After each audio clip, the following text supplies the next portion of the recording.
Olá, eu sou a Gabriela Brambati, faço parte da Igreja Assembleia de Deus Ministério NAD, presidida pelo pastor Mauro Muniz, aqui de Ponta da Fruta, Vila Velha, Espírito Santo. Como eu sempre falo, este canal é dedicado a comentar sobre a lição da Escola Bíblica Dominical para Jovens. E nesse trimestre nós estamos estudando os princípios divinos em tempos de crise. Uma lição escrita pelo pastor Eurico Bergsten. Então, nós vamos hoje para a lição de número 7, que diz: o povo de Deus deve separar-se do mal. E o nosso texto áureo está em 2 Coríntios 6,17, que diz bem assim: pelo que saí do meio deles, e apartai-vos, diz o Senhor, e não toqueis nada imundo, e eu vos receberei. Bem forte, né? E a verdade prática diz bem assim: o mundanismo na igreja corrompe os bons costumes e extingue a santidade. Então nós vamos estar falando muito sobre santidade nesta lição de hoje, né? Que o povo de Deus deve estar sempre buscando a santidade, a santificação. Na minha igreja, a Escola Bíblica Dominical para Jovens já retornou na forma presencial, mas eu ainda estarei gravando esses vídeos aqui, porque ainda tem muita gente que acompanha e não retornou, né, a Escola Bíblica Dominical presencial. E a leitura bíblica em classe, que eu não vou ler aqui, porque aqui é apenas um resumo, um apanhado do que essa lição trata, mas vou deixar aqui para você que quer ler, e se encontra em Esdras 2, capítulo 2, do versículo 59 a 62, Esdras 4, versículos 2 e 3, e Esdras capítulo 6, versículos 2 e 4. Você pode estar lendo em casa. E o nosso objetivo aqui hoje é compreender que o relacionamento harmonioso com Deus, ele exige a separação do pecado e do mundanismo. Ele exige a santificação. A gente tem que estar constantemente buscando nos santificarmos. E nesta lição a gente vai ver como que os judeus iriam viver agora essa nova forma de vida em comunidade, conforme a lei, porque antes, no cativeiro babilônico, muitos estavam espalhados em todo o território da Babilônia, e agora eles iam estar todos reunidos ali em Jerusalém, podendo, cumprir a lei, podendo estar todos juntos em comunidade. A gente viu sobre a reconstrução do templo, a gente já viu sobre a reconstrução dos muros. E como que eles iriam viver agora? Vamos ver então. No tópico número 1, vai tratar sobre que somente os judeus retornariam a Judá. O que acontecia? Tinham naquela época muitas misturas, muitas misturas raciais, porque um povo ia dominando o outro, um povo ia se casando com outro povo, e muitas vezes isso ocorria para que aquela nação que era dominada perdesse a sua cultura, perdesse a sua história, perdesse a sua linhagem, perdesse a sua força, né? Pra gente aqui brasileiro é muito estranho falar disso, porque a gente é acostumado com essa mistura, né? A nossa origem é dessa mistura de várias raças, de vários povos, mas para Israel tinham que ser apenas pessoas que viessem da linhagem pura e verdadeira judeu. Então, o que aconteceu? Houve uma triagem para determinar quem era o judeu de linhagem e quem não era. Por quê? Tinham pessoas exercendo, o ministério de levita sem comprovar que era da tribo de Levi, e não podia somente aqueles que eram descendentes diretos assim, da linhagem de Levi, que poderiam exercer o ministério de levita. Então foi feita uma triagem, cerca de 652 pessoas foram excluídas da restauração do templo, porque era uma missão destinada aos judeus, né? E eles não podiam aceitar que pessoas que vivessem uma vida mundana, que adoravam vários deuses, criam no Deus de Israel, mas também adoravam outros deuses, exercessem, cargos de sacerdotes na igreja. porque para isso eles tinham que ter um testemunho tanto dentro quanto fora da igreja, um testemunho de que realmente serviam ao único Deus e somente Ele e nada mais. Quem tinham costumes pagãos daquela época não podiam realizar a obra de Deus, porque os costumes pagãos poderiam se misturar na construção do templo, e o templo era algo santo, algo sagrado, feito para a adoração de Deus.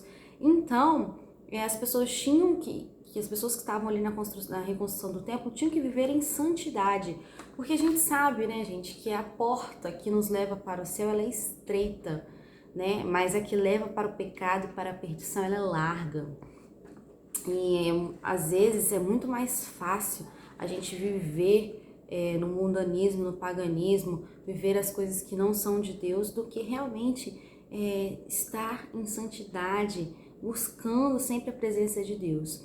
Então, naquela época, os sacerdotes estavam preocupados com a qualidade das pessoas e não com a quantidade das pessoas que iam realizar a obra, porque as pessoas que iam realizar a obra, elas tinham que estar totalmente alicerçadas na base da palavra, né? Porque com a gente hoje em dia é da mesma forma, muitas vezes a gente quer evangelizar, fazer com que o reino de Deus cresça, mas primeiro a gente tem que estar com essas pessoas que querem fazer parte do reino de Deus, alicerçada no ensino da palavra, tem uma base sólida, bíblica, de verdadeiramente aquilo que agrada a Deus, né? Não basta somente a gente viver com o pé na igreja, o pé no mundo. Não, a gente tem que estar buscando a santidade sempre. E a história de Israel, né, ela registra uma amarga experiência com a mistura. Quando, por exemplo, se preparavam para ir para Canaã, né, saírem do Egito, tinha uma grande mistura de povo não israelita que queriam acompanhar o povo até a Cidade Santa. E foi exatamente esse povo que influenciou, né, a murmuração no deserto.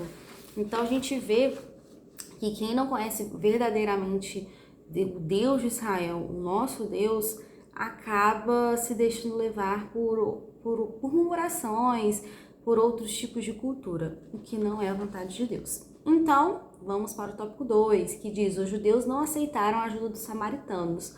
Então, por quê? Quem eram esses samaritanos?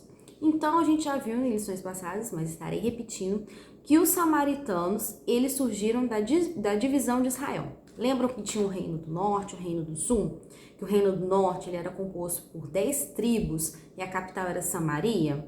E o reino do sul, a capital era Jerusalém, e tinham apenas 2 tribos, que eram Judá e Benjamim, que foram levados para o cativeiro babilônico, na época do rei Nabucodonosor. Já as tribos do norte, eles também passaram por um cativeiro, mas esse cativeiro foi pelos assírios. E para que nunca mais retornassem, né, às suas origens. Por quê? Os assírios, como eu falei, tinham o objetivo de destruir a linhagem do povo, né? E então eles obrigavam a que o povo ali se casassem com outros povos e perdesse totalmente a cultura. Mas teve uma época em que alguns sacerdotes foram para lá e ensinaram, né, alguns sacerdotes israelitas ensinaram os samaritanos sobre a lei de Deus e tudo, só que os samaritanos eles não deixaram a idolatria, então eles eram um povo de muita mistura. E os samaritanos que viviam ali em Jerusalém ofereceram, né, a cooperação aos judeus, só que o que acontece? Os judeus eles rejeitaram porque eles sabiam que não poderiam haver misturas, eles já tinham sofrido com esse tipo de mistura na história e também quando da construção dos muros, né, também rejeitaram a ajuda dos samaritanos. E por quê? Deus, ele nos orienta a nos afastarmos daqueles que possuem uma vida irregular, que não têm ação doutrina, que causam divisões no meio do povo, mas nos afastar de quando estamos realizando as coisas santas de Deus, porque o próprio Jesus, ele vivia em meio aos pecadores, mas ele não se deixava corromper. Para as coisas santas de Deus, Jesus era totalmente santificado. Na verdade, ele foi o nosso maior exemplo, né? Então, o que os samaritanos fizeram? Eles não querem, né? que a gente ajude na construção do templo. Então vamos nos aparentar com esses judeus. E então eles casaram com as filhas dos judeus e deram as filhas dele em casamento aos judeus. Mas, apesar de alguns caírem nessa armadilha dos samaritanos, a gente vai ver que aconteceu de ocorrer uma separação futuramente. Mas esse tópico ele é muito importante, vai ser estudado com mais detalhes na lição de número 12. Vamos lá ainda. E os samaritanos então se tornam inimigos dos judeus. Por quê? Como que aconteceu isso? Os samaritanos, eles invejavam os judeus, porque antes da chegada dos judeus em Jerusalém, os samaritanos, eles tinham a liderança na região, eles tinham prestígio. E depois que os judeus passaram a sacrificar o único Deus, a atenção daqueles habitantes daquela terra passou a ser para os judeus. E os samaritanos perderam a sua posição privilegiada. E na história a gente vê que sempre foi assim. Lembram dos fariseus que invejavam Jesus? Os sacerdotes na época da igreja primitiva também invejavam a igreja. Era assim. Toda vez que surgia algo novo, aquelas pessoas que têm poder geralmente criam uma certa inveja, um certo receio com aqueles que estão tendo maior visibilidade, né? E os samaritanos queriam associar-se aos judeus para terem esse prestígio de volta, né? E quando os judeus não aceitaram essa associação, o ódio que era velado transformou-se em inimizade declarada. Então, os samaritanos eram inimigos dos judeus. Como a gente vê, mais uma vez eu vou citar o encontro de Jesus com a mulher samaritana lá no poço, que a mulher fala, como pode tu, sendo judeu, falar comigo que sou samaritana? Vem de toda essa história. Por isso que é muito importante a gente conhecer o Velho Testamento para a gente entender muitas nuances do Novo Testamento. E no tópico de número 3, vem dizer que Deus exige santidade do seu povo. A gente vê que em toda a história, para Deus se manifestar no meio do povo, o povo tinha que estar em santidade, tinha que estar em comunhão com Deus, tinha que estar separando do mal. Porque se o povo não tivesse Deus, ele não se manifestava no meio do povo. Vamos ver alguns exemplos que a gente já estudou recentemente? Por exemplo, quando o pessoal de Israel estava retornando do cativeiro, ele separou-se do mal, na construção do templo, por exemplo. E eles viram que Deus foi quem fez aquela obra, lá em Neemias 6,16. Por exemplo, outro exemplo, né? Quando Josué se preparou para passar o Jordão, ele disse ao povo, santificai-vos, porque amanhã fará o Senhor maravilha no meio de vós, lá em Josué 3,5. Também quando o anjo do Senhor visitou o acampamento dos israelitas, né? E falou com Josué, descalça os sapatos dos teus pés, porque o lugar em que estás é santo, lá em Josué 5, de 13 a 15 você vai ver sobre essa história. E também lá em Josué 7, do versículo 13, do 11 ao 13, a gente vai ver que Israel é derrotado pela pequena cidade de Ai.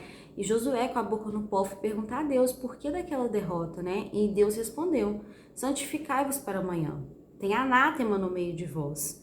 Então, quando o pecado ele foi descoberto, desarraigado do meio do povo, Deus deu ai àquele povo, mas primeiro Deus permitiu a derrota, porque o povo não estava em conformidade com a vontade de Deus, né? Então isso é muito sério, a gente está sempre em santidade e fazendo a vontade de Deus mesmo, porque senão a presença de Deus não vem até nós.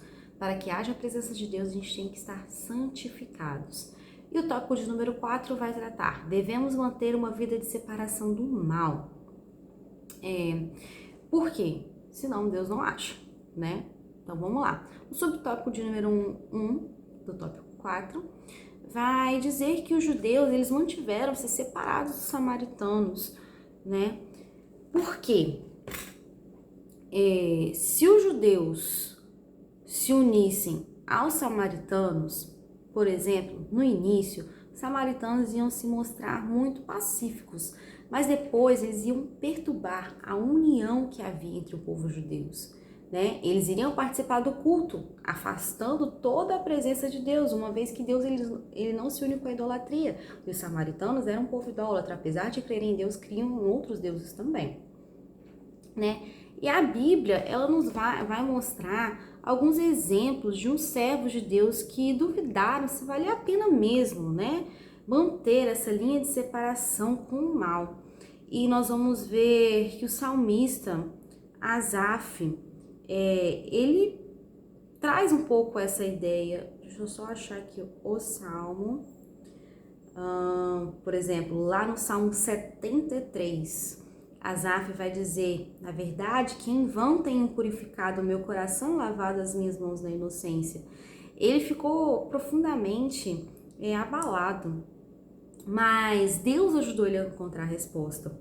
E ele diz assim no verso 17: até que entrei no santuário de Deus, então entendi o fim deles. O salmista ficou tranquilo, porque ele sabia que era Deus quem guiava, por mais que às vezes apareça uma dúvida: poxa, será que compensa eu manter a minha santidade em Deus? Compensa eu manter afastado de todo mal? Claro que compensa, a gente vai ver mais à frente. Um outro exemplo também de um abalo assim, né, nessa certeza de manter a separação foi lá em Malaquias, que responde àqueles que diziam ser inútil servir ao Senhor. Malaquias respondeu assim: há um memorial escrito diante dele para os que temem ao Senhor e para os que se lembram do seu nome, e eles serão meus, diz o Senhor dos Exércitos. Naquele dia que farei serão para mim particular tesouros, poupá-lo-eis como um homem poupa a seu filho que serve. Então, Malaquias alertando o povo de que vale servir a Deus. E por que devemos viver em conformidade com a vontade do Senhor? Primeiro, o que é a vontade do Senhor para nós? O que é? Lá em 1 Pedro 4, vai estar dizendo que é para a gente viver segundo a vontade de Deus. E lá em Tessalonicenses 4, 3, vai dizer que a vontade de Deus é a nossa santificação. E em 2 Coríntios 6, 17, espero que todos vocês leiam, deixo aqui essas referências para que vocês meditem em casa. Vai dizer que é aperfeiçoando a vossa santificação no temor de Deus. Ou seja, a vontade de Deus é que a gente viva em santificação. E o aperfeiçoamento dessa santificação é no temor de Deus. E como a gente aprende a ter temor de Deus? Conhecendo a Deus através da sua palavra. Então, em todo tempo, a gente tem que estar aperfeiçoando a santificação nas nossas vidas, conhecendo mais a Deus a todo tempo, para que a gente possa estar agradando a Deus. E as bênçãos acompanham, né, todos aqueles que vivem em conformidade com a vontade de Deus. Por exemplo, quem está em constante santificação tem crescimento espiritual, tem vitória contra os ataques do diabo, nosso inimigo, que está sempre tentando nos derrubar. E o Espírito Santo, ele tem liberdade para operar dentro daquele que se santifica, preparando para ser um servo usado por Deus, né? E principalmente aqueles que se santificam está preparado para o arrebatamento, que é a volta de Jesus. Então, olha quantas bênçãos acompanham aqueles que buscam a santidade. Já aqueles que não se santificam, esquece, Deus não vai estar ali. Então, a gente tem que estar sempre buscando a santificação da nossa vida, para que um dia a gente chegue até a eternidade. Então, a santificação é muito importante. Inclusive, hoje eu tô com a blusa, não dá pra ver, que é de um congresso dos jovens. Tô tentando aqui mostrar. Uma blusa muito bonita que tem por tema Conectados Buscando a Santidade, porque a gente sabe que Deus só opera em meio à santidade. Deus, ele não habita, né, em lugar onde há imundícia. Não tem como. A luz e a treva não andam juntas. Então, Deus não habita onde há sujeira, onde há pecado, onde há pessoas que não se separam, que não se santificam, que adoram outras coisas. Então, vamos estar sempre buscando a santidade nas nossas vidas, né? Espero que você tenha aprendido um pouco com essa lição.